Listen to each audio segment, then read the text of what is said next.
Congrats mister Venu. You are really lucky. Sulu മിടുക്കിയാണ്. വേണുവിന്റെ ഭാഗ്യമാണ് അവളെ ഭാര്യയായി കിട്ടിയത്. പക്ഷേ ഞാനൊരു കാര്യം പറഞ്ഞേക്കാം. ക്യാഷ് കൗണ്ടിൽ ഇരിക്കുമ്പോൾ കറൻസി നോട്ടുകളെ എണ്ണം തെറ്റിയെന്ന് വരും. അത് വെറും ഒരു പിശക് മാത്രമാണ്. ഇന്നിവിടെ വേണു ആരംഭിക്കുന്നത് ജീവിതത്തിന്റെ കണക്കുകൂട്ടലാണ്. ഇവിടുത്തെ കറൻസി നമ്മുടെ സുഖവും ദുഃഖവുമാണ്. തെറ്റുപറ്റിയാൽ ഒരുപക്ഷെ നമുക്ക് നഷ്ടപ്പെടുന്നത് നമ്മുടെ ജീവിതം തന്നെയായിരിക്കും. I mean you must be more vigilant. All the best. നമുക്കൊരു ഫോട്ടോ എടുക്കാം. വരൂ വരൂ.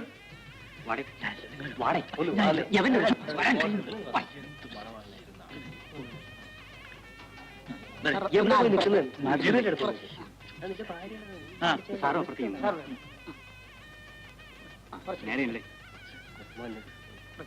അല്പം മുന്നിൽ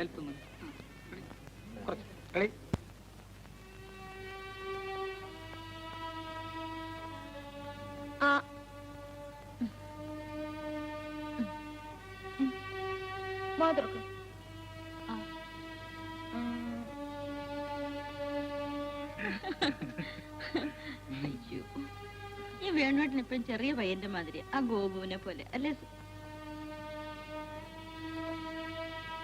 സിന്ധു?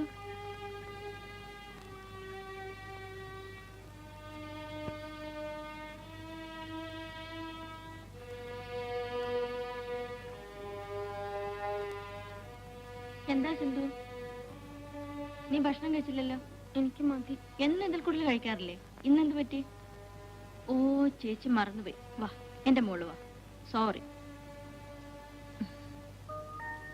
ഞാൻ വാരിത്തരാം.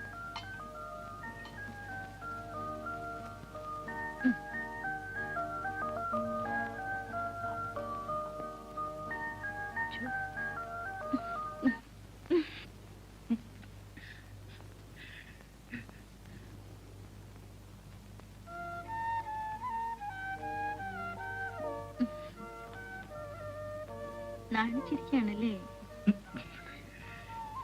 എനിക്ക് ഫസ്റ്റ് ഡേറ്റിനെ കുറിച്ച് ഒരു ഐഡിയയും ഇല്ല. ആപ്പാടെ ഉള്ളത് സിനിമ കണ്ടുള്ള പരിചയമാണ്. അത് പിന്നെ വെറും അഭിനയല്ലേ. സുലുവിന് വല്ല എക്സ്പീരിയൻസ് ഉണ്ടോ? അല്ല, ഈ ഫസ്റ്റ് ഡേറ്റിനെ കുറിച്ച്. എന്താ വേണോട്ടാ, എനിക്ക് ഫസ്റ്റ് നൈറ്റിനെ കുറിച്ച് അങ്ങനെ എക്സ്പീരിയൻസ് ഉണ്ടാവും? അതോർത്തില്ല.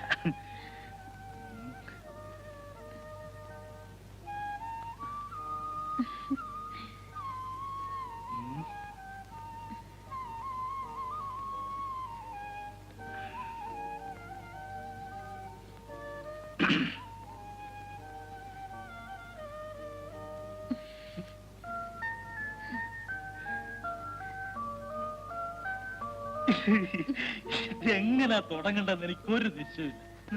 ഇതൊക്കെ ആരോടെങ്കിലും ചോദിക്കാൻ പറ്റുമോ? എന്നാ വല്ല പുസ്തകം മേടിച്ച് വായിക്കാന്ന് വിചാരിച്ചതാ. എന്ത് പുസ്തകം? കാമശാസ്ത്രോ ലൈംഗിക വിജ്ഞാന കോഴ്സോ അങ്ങനെ എന്തെങ്കിലും. പിന്നെന്താ വായിക്കാന്? വല്ല കടയിലും പോയി ചോദിക്കാൻ പറ്റുമോ? അവരെല്ലാം വിചാരിക്കില്ലേ? എന്നാ വല്ല പിള്ളേരെ വിട്ട് വായിപ്പിക്കാന്ന് വെച്ചാൽ അവന്മാരിത് വായിക്കുകയും ചെയ്യും, നാടുകളെ നടന്ന് പറഞ്ഞ് പാട്ടാക്കുകയും ചെയ്യും. അത് ശരിയാ, ആളുകൾ അറിഞ്ഞ മോശമല്ലേ? ഇതൊക്കെ ആണെങ്കിലും ഞാനൊരു സാധനം സംഘടിപ്പിച്ച് വെച്ചിട്ടുണ്ട്. എന്താ അത്?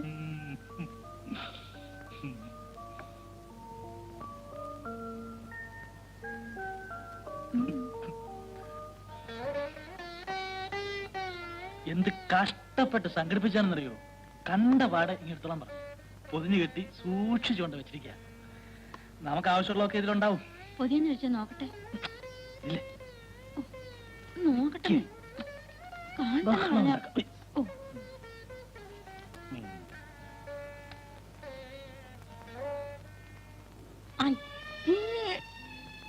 ഇതെവിടുന്ന് സംഘടിപ്പിച്ചു? അതൊന്നും ചോദിക്കരുത്. സാധനം എങ്ങനെയുണ്ട്? ഇഷ്ടപ്പെട്ടോ? ഇനി ഒരു പുസ്തകം സംഘടിപ്പിക്കാനുണ്ട്. ഇപ്പൊ വേണ്ട, കുറച്ച് കഴിഞ്ഞാലും മതി. എന്ത് പുസ്തകം? പ്രസവാനന്തര ശുശ്രൂഷ അഥവാ കുട്ടികളെ വളർത്തുന്നത് എങ്ങനെ നോക്കി വെച്ചിട്ടുണ്ട്. ഫസ്റ്റ് നൈറ്റിനെ പറ്റി വിവരമില്ലാത്ത ആളാ. പ്രസവ ശുശ്രൂഷ നടത്താൻ പോകുന്നു. അതെ, നമുക്കൊന്ന് വായിക്കണ്ടേ? ഇതിനുവേണ്ട തുടങ്ങാൻ.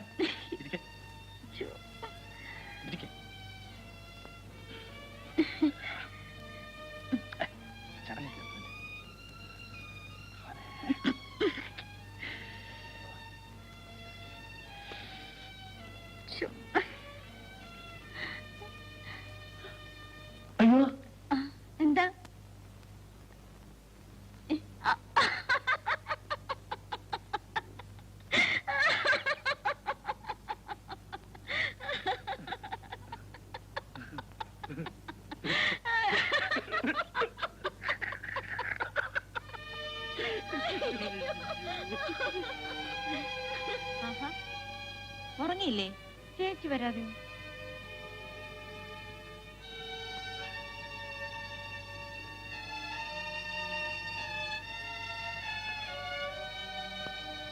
നീങ്ങ മാറിക്കിടക്കണ്ടേ.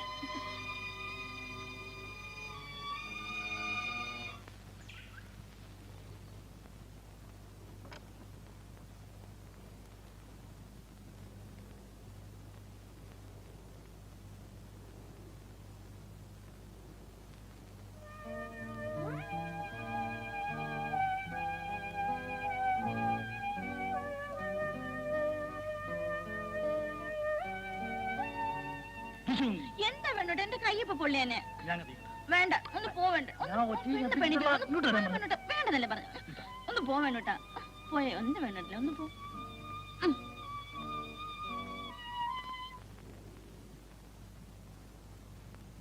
കാപ്പി. ഇന്നലെ രാത്രി ഞാൻ ഒട്ടും ഉറങ്ങിയില്ല. എനിക്ക് ഒറ്റയ്ക്ക് കിടക്കാൻ പേടിയോ. ഇന്ന് ഞാനും മറ്റേ മുറി ഒന്ന് കിടക്കാൻ പോവാ. അയ്യോ വേണ്ട, അത് വേണോട്ടന്റെ മുറിയല്ലേ. നീ കാപ്പി കുടിക്ക്. എന്നാ കാപ്പി. എന്താ വേണോട്ടെ? സിന്ധു എങ്ങാനും. ആ, അവൾ എന്താ പറഞ്ഞെന്നറിയാവോ? എന്താ? അവള് എന്നീ മുറി കിടക്കാൻ പോവാണെന്ന്. അതിനെന്താ, കിടന്നോട്ടെ. ഈ വേണുവാട്ടിന് യാതൊരു ബോധവും ഇല്ല. നമ്മളൊരുമിച്ച് കിടക്കുന്ന മുറിയിലാണ് അവളെ കിടത്തുന്നത്. അത് നേരാ, അവൾ അപ്പുറത്ത് തന്നെ കിടന്നാ മതി. ഈ ടെൻഷനിടയിലേ ഞാനത് ഓർത്തില്ല. ടെൻഷൻ? എന്ത് ടെൻഷൻ? ഇന്നലെ മുതല്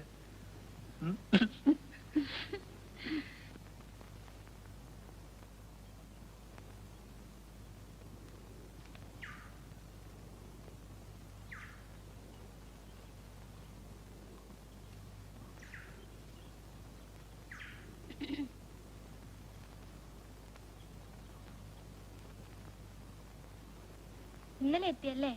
അതെ. വേണുഗോപാലിന്റെ പെങ്ങളാണോ? ചേട്ടനെ അറിയുമോ? പിന്നെ ഒരുപാട് നാളായില്ലേ അവരുടെ താമസമായിട്ട്. ഞാൻ ചേട്ടന്റെ ഭാര്യയുടെ അനീത്തിയാ. അത് ശരി. പേരെന്താ? സിന്ധു. എന്റെ പേര് ജയ. സിന്ധു പഠിക്കുന്നുണ്ടോ? ഉവ്വ്, SSLC എഴുതിയിരിക്കുക. ജയിച്ചാ കോളേജിൽ പോകായിരിക്കും അല്ലേ? കോളേജിൽ വിടുമെന്നാ ചേച്ചി പറഞ്ഞിരിക്കുന്നത്. ജയ കോളേജിലാണോ? കോളേജിലാ, പക്ഷേ ഒരു കുഴപ്പം. എന്റെ കോളേജിന് ഇരട്ടപ്പേരാ. ട്യൂട്ടോറിയൽ കോളേജ് എന്ന് പറയും. അപ്പോ തോറ്റുപോയല്ലേ? ആ, 1-2 തവണ. ഞാൻ ഇപ്പൊ വരാം കേട്ടോ.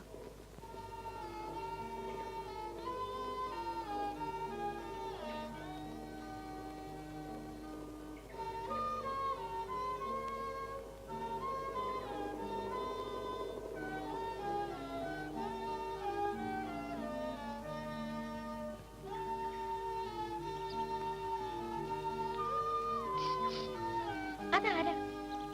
എന്റെ ട്യൂട്ടോറിയലിലെ ഒരു മാഷ. മാഷ എന്തിനാ ഇവിടെ വന്നേ?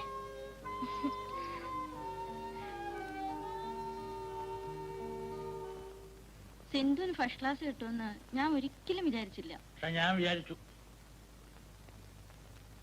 സിന്ധു നന്നായിട്ട് പഠിക്കുമെന്ന് വേണേട്ടൻ എങ്ങനെ അറിയാം? സുലുവിന്റെ അല്ലേ അനിയത്തി, പിന്നെ മിടുകയാണ്ടിരിക്കോ? അടിക്കല്ലേ കേട്ടാ. ആ, അവളെ കോളേജ് ചേർക്കണ്ടേ? പിന്നെ എന്റെ ആകെയുള്ള ഒരാശ. വാ ഇരിക്കെ. ബാക്കി ഞാൻ പറയട്ടെ. സിന്ധുവിനെ പഠിപ്പിച്ച് വലിയൊരു ഉദ്യോഗസ്ഥയാക്കുക, എന്നിട്ട് എന്നെ പോലെ യോഗ്യനായിട്ടുള്ള ഒരാൾക്ക് വിവാഹം കഴിച്ചു കൊടുക്കുക. കളിയാക്കല്ലേ വേണോ? എന്താ സുലു, ഞാനത് കേൾക്കാൻ തുടങ്ങിട്ട് വർഷം 2-3 ആയില്ലേ.